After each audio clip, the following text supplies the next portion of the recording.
কারোর সাথে কম্পেয়ার করবেন না। ও এ প্লাস পাইছে, ও সফল হয়েছে, ওর চাকচিক্য, ওইটা দেখেই হ্যাপি হবেন না। এই চাকচিক্যটাই তার পুরো লাইফ না। মানুষ যেটা শেয়ার করে ফেসবুকে, এটা হচ্ছে রিল। লাইফের কি রিল বুঝেন তো না? সবাই বুঝেন মাশাআল্লাহ। Highlighted reel. আপনি কি মনে করছেন এই যে রিলের মধ্যে যতটুকু দেখছেন এটা পুরোটাই ওর লাইফ? না রে ভাই, ওরও অনেক কষ্ট আছে, ওরও অনেক ব্যর্থতা আছে, ফেলিওর আছে, ওটা ও ঢেকে রাখে, ওটা তো প্রকাশ করে না।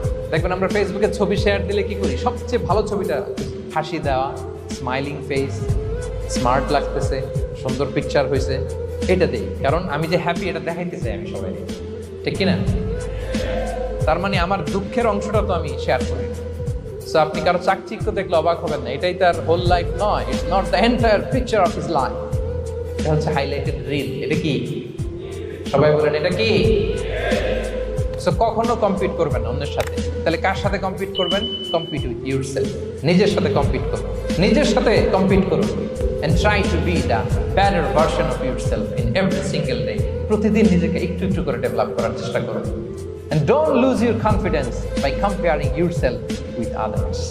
Dear brothers and sisters, কখনো নিজেকে অন্যের সাথে তুলনা করে আপনার কনফিডেন্স কমাবেন না।